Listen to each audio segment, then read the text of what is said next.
people don't, deep down, I think one of the biggest human tragedies in the world today is we don't believe in ourselves. We don't put a value in our own skin. So even though we might give back, we just don't want to see how we can impact the world. It's like giving a beautiful woman a compliment or a good-looking guy a compliment, and they kind of they take the little, what's those little things they swat a fly with? They take a little fly swatter. Excuse my language if I'm plagiarizing. They swat the compliments that's coming toward. They don't want to hear it. They don't want to feel it. They certainly don't accept it, because they don't believe it. They think you're just saying it because it's not true. So I think that's number one. I think number two is people get so busy. They just create chaos. They create busyness. They create distractions to keep themselves from really becoming the version of themselves that they are, removing that mask and showing up and allowing the world to see how beautiful and magnificent they are. I'm Srini Rao, and this is the Unmistakable Creative Podcast, where you get a window into the stories and insights of the most innovative and creative minds who've started movements, built thriving businesses, written best-selling books, and created insanely interesting art. For more, check out our 500-episode archive at unmistakablecreative.com. Phillip, welcome back to the Unmistakable Creative. Oh, welcome back. Thank you for having me. I'm actually a little bit more nervous today than previous ones, because when you're being honored, at least that's how I feel, to be invited back. It just feels like just an extra tad of pressure. Well, I mean, I think, you're easily one of our most popular guests of all time, in the 7 years that we've done this, and for good reason, because our last few conversations have just been mind blowing. So no pressure there at all. But I want to start a little bit differently than we did the last few times. Because I know people are familiar with your work, and we'll link up the previous interviews in the show notes. But, one of the things that you had mentioned to me when we last spoke was that you had a brother. And I have to give, Brian, my business partner, credit for this question, because we've started a few episodes with this. So what birth order were you, and what impact has that had on your life and the choices that you've made? Well, it's funny, my answer to that is I'm the baby of the family. And I think even actually now that you've got me thinking about it, saying I'm the baby of the family means that I to some extent haven't grown up. And the fact that to some extent, no matter how I grow up and how mature I believe I am, I'm always going to be immature in the context of my brothers. So it's interesting. It has had an impact. We were three very competitive boys. I always felt that I didn't have a voice. I felt that my voice didn't matter. And ironically, you asked that question, Srini, because one of the things I yearned for, and I'm sharing something very personal here, yearned deeply, was for my brothers to really see and hear me. And the way I contextualized that, right or wrong, was the day that they would come and ask me for advice, quote unquote. And I held off and waited for that day, desperately yearning for them to see the value that I potentially have in this world. And it never really came, and I eventually just let it go. And I mean, really emotionally, deep down, let it go. And I said, I don't need their validation, and it most likely will never come. Mm-hmm. And ironically, within the last 12 months, both my brothers took me aside and asked me specific advice about two areas of their lives. And I was incredibly humble, incredibly grateful. And it definitely released me from this old need, if you like. And I don't know if that's relevant, but that's just what came up for me right now. Okay, so two things you said there. One was that you felt that you didn't have a voice. And I think that there are probably a lot of people who have felt that. And I'm wondering, what do you say to those people who feel that? The other is this idea of letting go of validation. So, I wrote about this in my book, and it's something that is very near and dear to me personally, because it's something I wrestle with still. And I'm curious how you finally let go of validation, how other people let go of their need for validation in their lives. I think we honor it. I don't think we try to run away from it. I don't think we try to let go of it. I think when you honor it, I think by honoring it, let go. So, for example, you just use the context of the conversation I just shared with you about my brothers. And I've never shared this publicly before outside of a very small private group that I work with in a coaching capacity. I've never shared this publicly. I've been known to do that to people. Yeah, well, and that's why you're so gifted at what you do. And I've said this to you many times before that, I always feel deeply honored on your show. I just feel you create this beautiful space. And anyway, I think you're just very, very good at what you do. Thanks. In terms of I think, rather than realizing and identifying I need their validation and then running from it and then waking up someday and intellectually telling myself, oh, I don't need it anymore. For God's sake, I'm 40 years old. Of course I don't need it. And thinking that it's gone thinking that it's gone, but yet emotionally it's still playing out. What I did was I stopped and I leaned directly into that conversation. I said, okay, why do you need this? And what does it even look like? Because often we want something, but we don't even know how it looks like, and yet we'll continue to yearn for it for years. And I actually literally played it out, almost role played it. And I started to be compassionate about it, rather than saying things like, oh, for God's sake, you're so pathetic. You're 40 years old and you're looking for your brothers to ring you and ask you for advice. Get over yourself. Do you see how judgmental that is? And that's just suppressed. It's not honoring it. And then what I did was just create this space from a place of compassion and said, you know what? That's what you want. So be it. Great. But you know what? It may not come.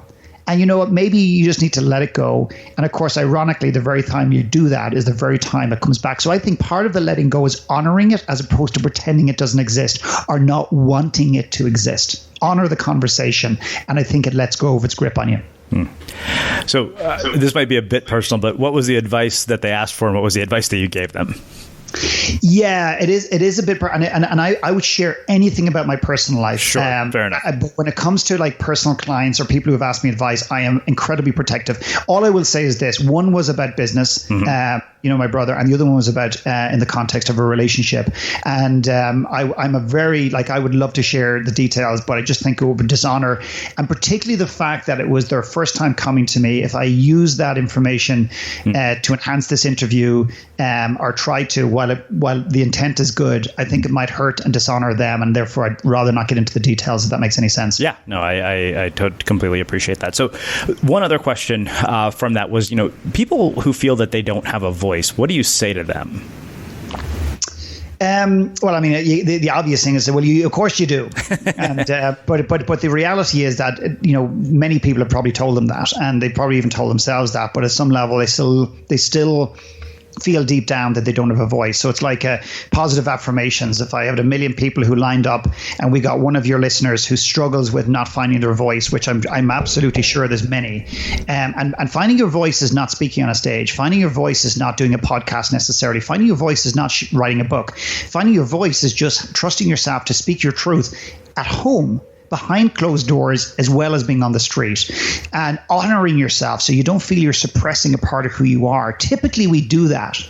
We don't honor our voice for a number of different reasons. Number one is maybe we haven't been schooled to do that. And what I mean by school is I don't mean traditional education. I mean the school of life. Maybe we're brought up to suppress our emotions, to hide a part of who we are, to cry when the doors are closed. So our parents sometimes have not necessarily been the greatest attributes of encouraging this, spoken truth, which, by the way, I believe is our emotion. It's how we feel. Our truth is how we feel, not what we think. So I think, that's played an impact. Sometimes we just don't have the confidence. We don't think that the world sees our truth as valuable. And I would encourage you to look at, rather than looking at ways to improve it, to find your voice, to bring it from a whisper to a roar. That's one strategy. But I'd rather you say, well, why isn't it there? Why do I not trust my truth? Why do I feel I don't have a voice? Why does the world not see and hear me when I speak? What is that really about? And again, do a deeper dive into that conversation. And then and then coming out of that, I wouldn't wait and put your life on pause till you figure it all out. I would find ways. I do a thing called One Last Talk, which you've been at. And I think it's a great example of putting people on a stage who have never shared, in some cases, ever spoken publicly, and they share part of their truth. And it's staggering, not just how it can potentially impact the audience, but how it ultimately shifts their perspective on their story. So share a part of your truth in a safe environment where you may not be judged, and start to get comfortable with sharing parts of your story that perhaps you haven't shared before, and see that maybe you're doing it not for you, you're doing it to help other people, that your story is not about you. Your story has the impact and the potential to actually, to move the needle for other people. Stop making the journey about you. That's probably my biggest challenge or invitation to people in the context of their story. Yeah, it's interesting to hear you talk about how we suppress, our truth around certain people. And I know that I've seen myself do it in situations where I'm thinking, okay, I want to impress this person, I shouldn't say this. And it kind of takes us back to that whole idea of validation. Like I've seen myself do it, particularly in the context of intimate relationships. Yeah. Well, it's funny. I mean, the story I share, just it's a little anecdotal story, but I think it's a wonderful expression or example of this. Is there's a lady I did some work with, and she ended up going on a blind date, and she found herself at home putting on makeup that she wouldn't ordinarily wear, or an amount of it that typically was uncomfortable for her, wearing shoes or high heels that she hadn't worn in years, and you're kind of sprucing herself up, but in a way that wasn't in alignment with who she started to uncover was her real, authentic self, so to speak. She goes to this date, and very quickly within the first 10 minutes they establish that really there's no connection, and that rather than waste the opportunity of the meal, they said, well, why don't we just have dinner and just connect? And as it turns out, they got to this conversation, well, what do you look for in a man, or what do you look for in a woman? And the guy said, well, no disrespect, it's not a judgment, I just love women who are comfortable without makeup and women who don't feel the need to doll themselves up. And she's looking at this guy going, oh my God, holy shit, this is exactly, I'm dressed up exactly in the way that I'm not meant, like this is not me. So what we do is when we walk out into the world, we wear masks, we wear makeup, we wear clothes, we wear whatever, not because we're comfortable always, but because we want to fit in, we want to be seen, we want to be liked. And that really speaks to a deep insecurity within the context of our own skin that perhaps we've never addressed. And that to me is, when you address that, you don't need external validation from your brothers, your wives, your cousins, or your neighbors for that matter.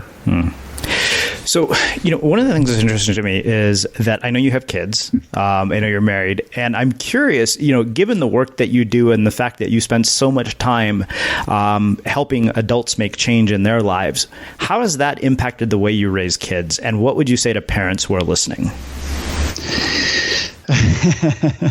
I was asked, I spoke on a stage in Toronto. I did a keynote speech, and I only had time for one question at the end. We did a lot of interaction, but I only took one formal question. And this gentleman said, he said, have you got advice on parenting? And I jokingly said, well, let's start with an easy one. And of course, everyone laughs, and it's, Jesus, what a big subject. And I paused, and not because I was thinking, I was actually pausing, and I was actually filtering whether, and I tend not to do that. I was filtering whether what I was about to share, what was in my heart, was appropriate and how it would be judged. And I said it anyway. And I looked at this man in front of 700 people, and I said, no matter what you do as a parent, you're going to fuck your kids up. And he completely kind of fell apart. The audience fell apart. Most of them, some of them were absolutely outraged and disgusted by what I had just said, and maybe jumped to conclusions. And I said, guys, before you judge me, allow me to explain. Number one is, did I need to use an F-bomb? No. But does using an F-bomb make it a little bit more dramatic? And I don't mean for effect. I mean in terms of it jarring us emotionally. But really my bigger invitation and perspective was to say, no matter what you do as a parent, you're going to mess your kids up. So what I'm asking you to do is not give up on them. It's not a case of, well, sure, gee, if that's the case, Mckernan, I'm just going to give up. It's not. But what I'm asking people to do is to let go, and to know that no matter how perfect their life is, no matter how they parent a child, no matter how amazing they think they are, that their kids are going to find nuances and aspects of how they were parented that are going to come back and going to bite them in the ass. So what it does is it gives you freedom. It gives you this like, okay, I'm going to mess my kids up. I'll do my best, but I'm not going to try and be the best. So you take the pressure off. That's number one. Number two is, and here's the biggest point I believe, is be the, as Gandhi said, be the change, but like be the person that you want them to be. And I don't mean that fake it. I mean organically. So the example I use is, let's just say the parent themselves is in a situation where they're misaligned. They're misaligned with the work they do. They're misaligned in the relationship with themselves. They're misaligned with the relationship externally. And they're struggling. And they're justifying and rationalizing staying in that job or business that they don't like because they're doing it for their kids. Now, with respect, I don't think that's fair to your children, because your children didn't ask for that. They didn't come into this world and say, hey, dad, hey, mom, use me as a reason not to make a change and live your dreams. And here's what happens. If I ask a parent, say, okay, let's just say fast forward and your little son, Johnny, comes to you with the same predicament and says, I'm misaligned, I'm not happy, what would you say to them? Most parents would say, change, do something, live your dreams, don't settle. You're worth more than that. The world needs you, whatever those things are. And my question is, well, why aren't you doing that? Oh, well, it's different for me. It's different. I need to put the kids through college. I need to do this. I need to do that. And here's what happens. In 25 years from now, if that conversation ever happens, is a lecture. And that son, Johnny, who's now 25 years older, is either externally or internally rolling his eyes to heaven because he's basically saying, Dad, I hear what you're saying. Thanks, Mum, for the advice. But you know what? You guys didn't do it. If you live your dream, if you move towards what is an authentic expression of yourself, if you uncover, not find, because you already have it, the courage to make changes, to move, to be almost selfish in that advance, and don't live your life through the lens of your children. And what will happen is you'll inspire your kids by osmosis, by proximity. You'll inspire their soul to believe that they're worth more. So when they hit a wall in 25 years, they'll go, my dad had the courage, my mother had the courage to say no and to change it. And I'm going to do the same. Wow. Well, let's do this. Let's shift gears and get into why you're really here. So, I know people who follow you on Facebook already have probably seen it. You have recently finished work on a documentary film, and I can only imagine the work is amazing. But I'd like to start with kind of, how the seed got planted for doing something like this, because really, you're known for speaking and coaching. You're not necessarily known as a filmmaker. And I personally, I think labels limit your capacity. So I think it's awesome that you're doing this. But I'd love to talk about, sort of where the seed got planted for this. Yeah, and I think you've just touched on something very beautiful, and the way you said is so poetic, is that the seed, so many people are limited by the labels they put on themselves, the stories they've been told. And I'm one of these people that I want to become a human disruptor. I want to disrupt the conversation. And if I have to be the guy to take the lead in some area to prove that you can be a filmmaker, you can write a book despite being dyslexic, you can speak on a stage despite the fact that you had horrendous low confidence or whatever. If I can be the catalyst to help somebody realize that they can do the same thing, well, I'm willing to put in the work to do that. It's really that, the actual seed. I mean, I've always been a fan of films and even documentaries to some extent, but never imagined, even as you say filmmaker, it feels kind of weird, ever imagined that I'd be that person, that I could achieve something to that extent. And number one, as I say, be very clear here, I put a team together, and the team really, facilitated and processed this as well. I know I couldn't have done it on my own. At the same time, it does take somebody that has the vision and has the courage to put their hand up and say, I'm going to do this. So about 2.5, I'm guessing about 2.5 years ago, I had a gentleman who came in and spoke to one of my small coaching programs at the time, a guy called James, who is the filmmaker for Food Matters and Hungry for Change. And James came in and was very gracious with his time. We'd met before I was on stage and he'd heard me speak. And he's gone on to make a number of films and make an impact in the world. And he just came in his very low-key, very unassuming, very passionate, very engaging way, just shared his journey. And in that moment, it was just like, shit, why not? Why couldn't I be a filmmaker? Now, I didn't have a plan. I didn't have the story.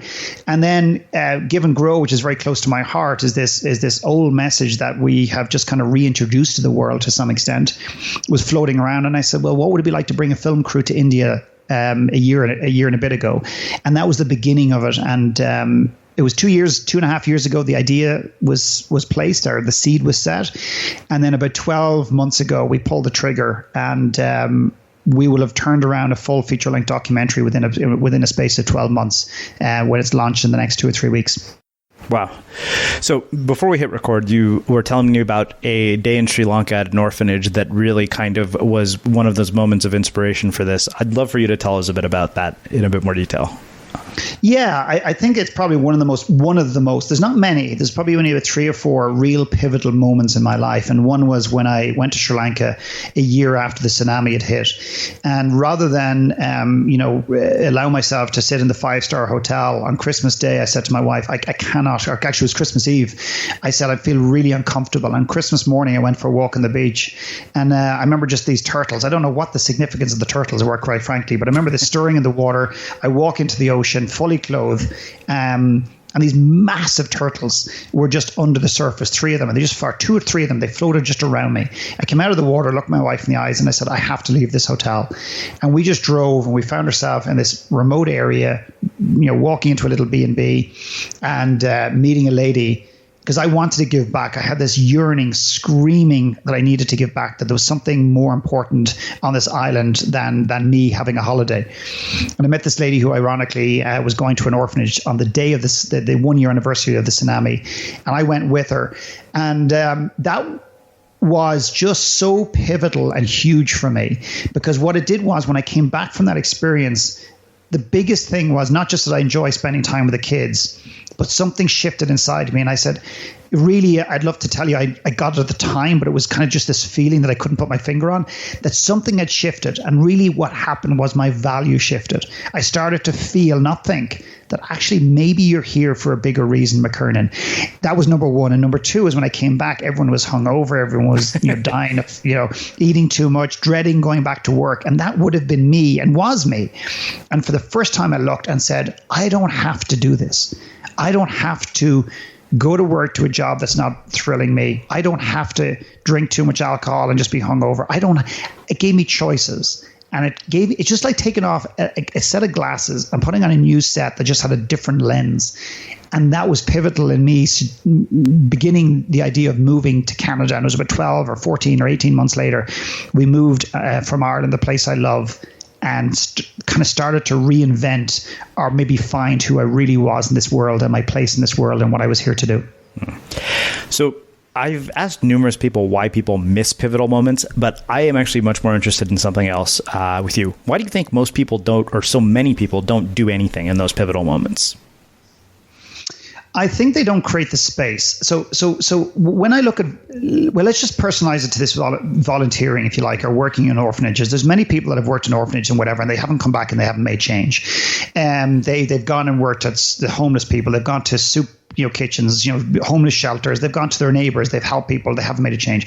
I think there's a number of different things. Number one is I think people don't deep down. I think one of the biggest human tragedies in the world today is we don't believe in ourselves. We don't put a value in our own skin. So even though we might give back, we just don't want to see how we can impact the world. We it's like giving a beautiful woman a compliment or a good-looking guy a compliment, and they kind of they take the little, what's those little things they swat a fly with? They take a little fly swatter, excuse my language if I'm plagiarizing, they swat the compliments that's coming toward. They don't want to hear it. They don't want to feel it. They certainly don't accept it because they don't believe it. They think you're just saying it because it's not true. So I think that's number one. I think number two is people get so busy. They just create chaos, they create busyness, they create distractions to keep themselves from really becoming the version of themselves that they are, removing that mask and showing up and allowing the world to see how beautiful and magnificent they are. There are two kind of reasons, if you like, or two things that happen. But the other thing is that sometimes, and this is what was frustrating me. I don't mean that going and volunteering doesn't work, but here's the missing link in 99.9%, if not all, volunteer experiences. You go, you volunteer, you feel good, hopefully. You go home and you may make a change, but you're not sure what just happened. So what I created was this concept where we would go and give back. Then we would create space in nature, and then we would process, okay, so very simple questions, but we would go deeper around and say, okay, what happened for you this week? What child spoke to you? What moved you emotionally? Why did it move you emotionally? How does this relate to your life? How does this relate in the context of your gift, not your talent? Where does your gift play into this? And ultimately start to move towards the space of what are you going to do as a result of this beautiful, this incredible experience of giving? Because the giving doesn't just help other people. It unlocks us. It changes us. But the thing is, we don't necessarily process that. So what would happen with India, we process this, and what you find is people before, during, and afterwards, and some of the changes these people made, leaving cities they didn't like, changing businesses they weren't particularly aligned to, leaving jobs they hated, and just becoming better leaders in not such society, but in the context of their own businesses. So to me, the processing, why did this move you emotionally? That's missing from a lot of the societal conversation. So I don't know about you, but vacuuming is not one of those things that I ever look forward to doing. But as you know, your environment has a huge impact on your creativity. So I still like it to be clean wherever I'm living and working. But now it doesn't have to be something that you deal with. If you're like me and you grew up in the 80s, you probably fantasized about the day when cleaning your house would be like it was for the Jetsons, meaning you don't have to lift a finger. Well, the good news is that we're already kind of living in that future. And the easiest way to make sure your floors are clean every day is with the iRobot Roomba Robot Vacuum. It cleans up after itself. The Clean Base automatic dirt disposal takes convenience to a new level, automatically empties its own bin into an allergen lock bag that holds 60 days of debris and traps 99% of pollen, mold, and dust mites, so you can forget about vacuuming for months at a time. Let the Roomba clean for you instead. It learns your home, finds dirt, and empties itself on its own. It's got powerful cleaning performance made effortless. Remember, if it's not from iRobot, it's not a Roomba. To learn more, go to irobot.com/unmistakable. So I want to talk really more in depth about this idea of giving. You mentioned, you said a phrase to me when we first started speaking and before we hit record about this idea that giving unconditionally causes us to grow exponentially, which I just absolutely loved. So I want to talk about sort of what you meant by that. Look at it in detail. And I know you also mentioned as part of the film you work with neuroscientists to kind of look at how does this impact people on a brain level. So I'm curious about all of those things. Yeah. So there's a lot of giving going on in the world today, and it's great. And even if a corporation gives, $2.4 million a year and it's purely for marketing, does the $2.5 million make an impact in the world? Of course it does. So it's not a judgment space. And there's a lot of people are giving through the lens of writing checks. And I myself have raised money in the last 12 months to build an orphanage. So I'm not saying there's anything wrong with that. I just think it's limited. I don't think it has I know it doesn't have the capacity to move the needle for us emotionally in the same way that actually putting ourselves in the trenches, putting ourselves in the fire line of actually giving of ourselves unconditionally without using any materialistic item like pencils or shoes or clothing or even money for that matter in the way. We've become a society that when it comes to giving, a lot of us look at giving through the lens of money.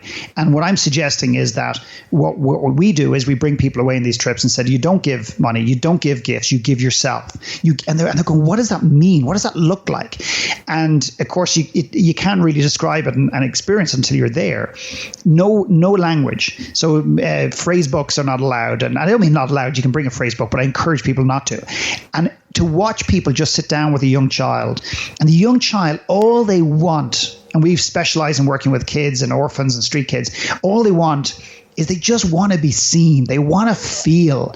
They want to know that you care about them, that that they matter, even for a minute, even for a day, even for like a week. And it's extraordinary what happens. And here's what I believe happens when you see them for who they are. And you give yourself the courage to be vulnerable and allow your guard down and allow your insecurities about not getting emotional, not having a phrase book, not having a toy in your hand. What happens is they see you too. And they see right into your soul, and you're accepted and seen sometimes in a way that you have never been seen before. And it shifts you. It just shifts who you are.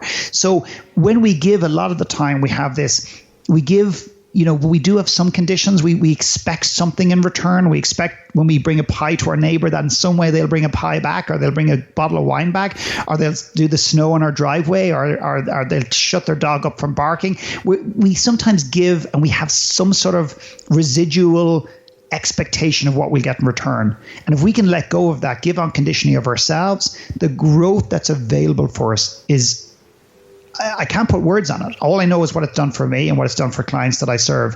It's huge. I'm very curious. What did these kids teach you about yourself, and what did they teach the people that came on this trip with you? Like, what did people learn about themselves from these kids? Yeah, it's a wonderful question. I think what they do is that if let's just purely make this personally about the individual who goes to help and to give back. I think you learn about yourself, not just intellectually, but I think you really get to know yourself on a very deep emotional sense, a really wonderful sense of awareness. So I'll give you an example of this to try and contextualize it. I had one lady who came on a trip, and at the end of it, we do this workshop. And I just asked a very simple question. I said, what child spoke to you? What child really spoke to you? And I don't mean physically spoke to you, but what one that stood out? What one were you emotionally drawn to? And so they start identifying that. They see parts of themselves in these kids. And then they start to go, wow, I never would have joined that dot on my own. And then another question I asked just to follow up on that is, what did you bring to these children? And I remember one lady sitting to my right. She's 5'0". She's this tiny little lady, but she's got a heart as big as a rhino. And she's sitting next to me, and I said, what do you mean, like toys? And I said, no, what did you bring? What part of your soul, your personality, part of your essence did you bring? And she couldn't come up with anything. And yet she literally was like the epitome of giving in this group. Like, everyone was amazed of how she gave so unconditionally. The only thing she didn't do was cut her vein and pour her blood on the table. Literally. I mean, that she gave everything. And she couldn't identify it. And eventually she got so uncomfortable. I said, right, guys, everyone put your pens down. I said, this lady cannot identify one thing that she brought to the children outside of materialistic items. Let's help her out. What did you see that she brought to these children? And one guy raises his hand and says, how many hours have we got for this exercise? And she just started crying. This is a woman who has such a heart, who is a wonderful mother, has given so much to her children, who supports her husband beyond belief, and she cannot recognize her own value on this earth. If it happens in Guatemala in an orphanage, trust me, it happens in her home every single day. And the guys and the girls fed back your personality, your sense of humor, your willingness to give unconditionally. And she's literally there, tears rolling down her face. So she said to me afterwards, that's the greatest gift I have ever been giving. Just to realize that I have value beyond belief. And she just never would have seen that before unless we took the time to have and to do that exercise. So I guess the other question is, what are the lives of these kids in orphanages like? And what misperceptions do we have? And what do we not know? Like, what are we not seeing about the reality of this situation? Well, I think that's another wonderful question. I mean, I had one lady who said, I really want to go on one of these retreats, this Give and Grow retreat. But she said, what happens when you leave the kids? And I said, what do you mean? She goes, well, I'll be so upset. And I said, well, number one is you don't know. And number two is you're making it all about you. She goes, what do you mean? I said, this is all about you right now. You're not going to give the kids. You're here and you want to make sure that you're safe and that you don't cry and you're not vulnerable and you're not upset. And I said, quite frankly, if that's the case, I understand why you would do that, because I would have done that. But quite frankly, then it's probably not a fit. And she goes, okay. So she got over that. She came and as she left the kids, she goes, oh my God, with a smile right across her face. Was there a bit of sadness? Yeah. But the joy, the overwhelming joy. So we have this massive misconception about what it is like to go and work with orphans and street kids in these different places around the world. Massive misconception. We think we're going to help them out, to save them from the world. And we go thinking that our heart's going to be ripped apart when we leave there. And I'm telling you right now, it is the absolute opposite of that. You have no idea what you're going to get. And again, that's not why we do it. So you'll end up getting way more than you could ever even fathom. Number one. Number two is the one thing that's overridingly obvious is when you get to these places is not that they're perfectly happy. And people just tell you, people in the third world and undeveloped countries, they're all way happier than I'm not sure it's as simple as that. But there is a happiness in amongst this disorder, this pain, this emptiness. There's this happiness and this joy that's genuine. It's not put on. It's not they're pretending to be happy on Facebook every day like some people. They're not putting their best foot forward. You see what you get, and you get what you see, and you feel them. And they don't have they don't wear masks, and the simplicity of their life. They don't have stuff. One little example that's in the documentary is a lady who came from Canada. She came on this trip, and she's there to help the kids, again, help, quote unquote. And this girl comes over and could see that she was so uncomfortable, not just in the orphanage, but in her life. She took her by the hand. She brought her upstairs to show her little dorm area where she lived with 20 other kids and her life's possessions. And this little girl gave her earrings as a gift. This orphan girl who has almost nothing wanted to give her a gift and gave one of I wouldn't call her a client, a friend, a clan, one of our members. She gave her earrings to acknowledge her and say thank you for coming to visit us. We have such a misconception about what is going on in these places. And we also think that in order to help, we need to raise money. We need to buy a washing machine. We need to do this. The kids need to be seen. They need to know that someone cares about them, that they have value in this world. And that is the greatest thing that we can do for these children. So, we've spent a lot of time talking about how the people who come to this change. I'm very interested in how the kids change as a byproduct of the work that you guys do there.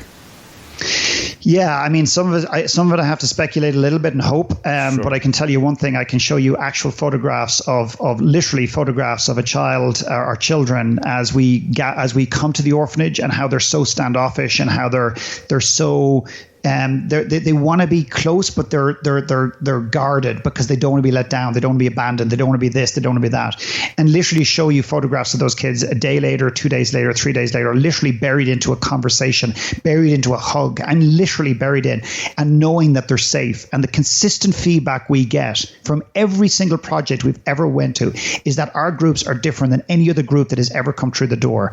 Other Christian groups coming through the door, they're there because they want to give Bibles. I'm not saying they don't care about the kids, and there's not some groups that don't have a genuine desire to give unconditionally. But a lot of the giving is the other thing they cannot stand. These young kids cannot stand is tourists coming in, doing the orphanage thing. Did that, take some photographs and then leave. They know the difference. Kids, you can't bullshit kids. They know the difference between someone who's giving unconditionally and truly wants to be there, as opposed to people who think they should be there and have to do the orphanage thing, are there with a condition that you must read my Bible and believe in what I say before I contribute to you. So that's a lot of conditional giving. We've literally had kids say to us that this group is different than any other group we've ever had. We went to one organization, for example, and it was mentally challenged, disabled. I can sometimes get mixed up and trying to be over politically correct. And my question to the owner or the organizer, they had no outdoor place to play in Sereni. And I said how often do they go out? He said, well, they haven't. That girl's been out. She was out last week. And I said, no, I'm talking about the whole orphanage. How often they've never been out together? I said, they've never been outside together. He said, no. They're too mentally challenged. They're too physically challenged. And I said, excuse my language, I said, fuck that. And I said, we're bringing them out now. And she goes, no, you can't do that. And I said, watch me. And we got everyone together, and every one of our clients, our clan, took one of the children. In some cases, they were so physically challenged, 2 people had to take them. And we brought them down the road to a park. It's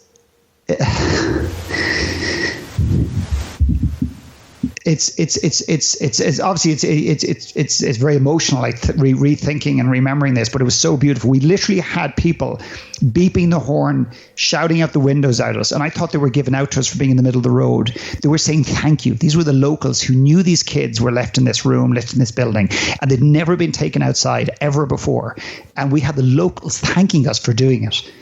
And the joy in these kids' lives, like in their faces, maybe I'm in complete denial, but I feel to my soul that even that one day where someone gave them the freedom, who said, you're not so messed up or so unwelcomed in society that you can't come outside the door with us, to know that they are more than welcome, that they deserve to be out in a playground like everybody else. I can't, and no one will convince me otherwise. I've seen it in their eyes, the shift it makes in those people. Wow. So I'm very curious, what you learned from sort of a neuroscience and brain science perspective about the kinds of changes this causes in the brain, given that you've had a neuroscience researcher in the film. Yeah, I you're going to be maybe surprised, maybe not surprised, and maybe this will frustrate the shit out of people. Honestly, and I would say this with the greatest respect in the world to Mark, who came in and gave his expertise. And this might sound so bad, but I invited Mark in because I wanted to make sure that the skeptics didn't just shut out the message and say, hey, this is just all woo-woo, fluffy bullshit. Yeah. Honestly, Sereni, I don't even know. What he says, I respect fully, and he comes at it from a very clinical, very research-based, very scientific perspective. What I'll tell you this is for certain. He absolutely 100% backs up and validates every single thing that we believe. Excuse me. He talks about the difference between giving money and actually being in the trenches and giving back personally. The details, I don't know. And not that it doesn't matter to me, but it doesn't matter to me, because no one can replace, I don't care what science says, when you're in front of a child, you're in an orphanage, and they're holding those kids' hand, looking into their eyes, when you see that shift emotionally, when you work with a client who comes back after being in India with us and looks me in the eyes and said, Mckernan, if nothing else, that trip, that giving, I cannot lie to myself anymore. I have to make changes in my life to bring more meaning and alignment into my life. That's all I need. I don't need the science to prove it. The reason we brought Mark in, and I'm very glad we did, is to illustrate to the skeptics, the very heady people who need the research. That's why we brought him in. In terms of the details of what we got from that, I can't even explain it. I'd rather let people watch the film or look it up in Google or whatever. When you give scientifically, unconditionally, how it helps you grow and see your life differently, I think they can find that information pretty straightforward.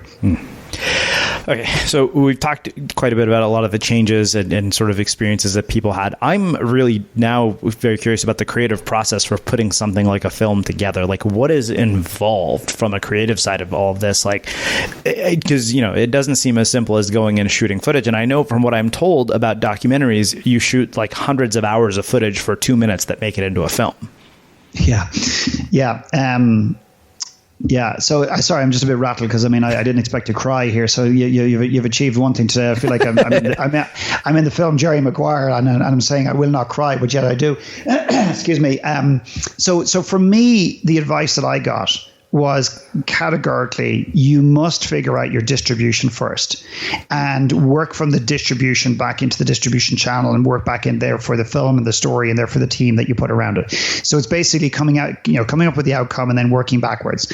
And while I knew nothing about filmmaking at the time, I chose not to take that advice despite my intellect saying that's the way to do it.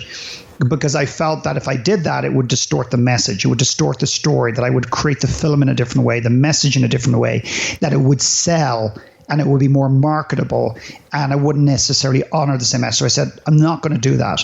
And I went against my intellect. I followed my gut and I said, no, I'm going to create a film that I believe the world needs to hear and I'll figure out the distribution afterwards. And a lot of people would say that that's crazy, but that's the way I approached it.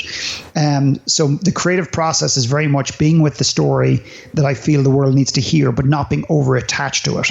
And what I mean by that is as we headed out into India and we started to film, we had one kind of intention, but without being overly attached to it. And what ended up coming, this story of giving unconditionally and growing exponentially, was the backbone of the filming, the interviews, the conversations that we had. Excuse me, sorry. But what ended up emerging from the film really was it's actually all about our gifts. It's all about uncovering, understanding and unleashing our gifts on the world, or not as the case for some people. So the story took a little bit of a twist in amongst the giving unconditionally, the emergence of this gift. And I honestly believe if I was too attached to the outcome in terms of the storyline, or I had manufactured the distribution work backwards, we would have missed that subtlety, which I believe is the most significant part of the film right now. So that's the creative side of it. The actual structural side of it, probably the best thing I did was I put a director in place. I removed myself from being the guy from an egotistical and an operational standpoint, being the guy that had to own and run everything. I put a filmmaker in place, a director in place who basically had made films before. I put a co-director in place. I put a producer in place, and I removed myself a lot from the day-to-day stuff. And that's the two big things that I did, which probably I believe created the biggest impact in this film. Wow. So one last question about this. You mentioned that you detached from outcomes, and you and I talked briefly about detaching from outcomes before, and this is something very personal to me at the moment because it's something that I had to learn how to deal with in the process of putting a book out into the world that didn't meet the expectations I originally had for it. So I'm curious, when you're looking at creative projects of any kind, how do you develop the mindset that allows you to detach from outcomes and ultimately allows the work to become what it's destined to be? Yeah, to me, my focal point is less about distribution, less about sales, less about Facebook likes, less about numbers of books or films or anything else. To me, it's about why am I doing the message? Like what's the why behind the project? And for me, it's I have this way of detaching and saying it's not about me. It's about the people I'm trying to serve, the message I'm trying to get off. So when I move into those insecure places and those fear-based places where I go, shit, what if no one watches the film? What if no one comes? What if it's played? Like, what if people rip it apart and say it's shit? What if my grandmother's the only person that buys the film, et cetera, et cetera? If I go into those paranoid, worried places where it's very much from a place of my mind and my brain, I bring myself back in saying, hang on a second, we've already achieved an outstanding goal with this film. And I'll give you an example. The rough cut, for those of you maybe listening who don't understand filmmaking, you trust me, I was part of this process. The rough cut is basically it's basically literally what it says. It's a rough cut. So it's basically as the film is being pieced together, it's not beautifully edited. There's no music. It's just a rough cut. So it's basically your first version of your film without the editing happening. Same as a book in some ways. And Matt, who's part of our team, basically played it and allowed his mother to watch it just to get a bit of a finger on the pulse. His mother said, well, apart from crying in various parts in the film, I literally stopped watching the film and I went online and researched where to volunteer in my own community. And Matt is sharing this, and I'm literally, there's tears in my eyes. This is the rough cut. So we've already achieved, I believe, something magnificent. Not that Matt's mother's not a good person, but Matt's mother has never been the type of person that would volunteer outside of her own family, outside of her own environment. And if nothing else, we've got one person to go out into the world and start to volunteer, and who knows where that'll go. So to me, I'm always with the people that this message is serving, and the kids we're trying to, and the people that we've served when we're in India in this particular project, making sure that they're honored, that we're not using them to sell a film, we're not using them to sell some promotional thing, that we're honoring their existence, we're honoring their pain. And there has to be a purpose in the pain in this world. And to find the pain, to deliver it hopefully in a respectful way, and I can't decide that, your listeners, any of those who ever watch the film will be the deciders of this, is that hopefully we've honored the discomfort and the pain and the challenges these people have. And that's how I focus on it. And after that, maybe I'm wrong, maybe I'm so out to lunch. Maybe I should be focused on the commercial reality, how to market the shit out of this thing, how to do this. And it's not my style. Wow. Well, this has been amazing. So first off, where can people learn more about the film? giveandgrow.com. So basically, they can watch the trailer there. If they like what they see, great. If they don't, so be it. And then the film will be out in, I'm guessing, within the next number of weeks. And we're excited and very nervous at the same time. And hopefully it's received reasonably well. Awesome. Well, I want to finish with my last question, which is funny because you're the one person that I've probably asked this question to 3 times in a very short period of time. So I'm very curious to see if your answer will change, which means I'll have to go back and listen to the previous ones. But what do you think it is that makes somebody or something unmistakable? I think what makes people unmistakable is their truth. If they've got the courage to speak their truth, find their voice. And I think in a world, unfortunately, that conspires and really desperately wants us to be in line and to pull the line and to be similar and be more robotic, I think what makes somebody unmistakable is if they can uncover the courage just to speak their truth every day and to take the masks off and be themselves, not anybody else, just be themselves. And I don't think there's anything more unbelievable or unmistakable about a person who just is comfortable in their own skin. It's very beautiful, it's very attractive, and it's more of what the world needs. Well, I'm really, really thrilled to have had you back here on The Unmistakable Creative for a third time, and really appreciate you taking the time to join us and share more of your story and your insights with our listeners. Yeah, likewise. Thank you for having me. I appreciate it. Yeah, and for everybody listening, we will wrap the show with that. Thank you for listening to this episode of the Unmistakable Creative Podcast. While you were listening, were there any moments you found fascinating, inspiring, instructive, maybe even heartwarming? Can you think of anyone, a friend or a family member who would appreciate this moment? If so, take a second and share today's episode with that one person, because good ideas and messages are meant to be shared.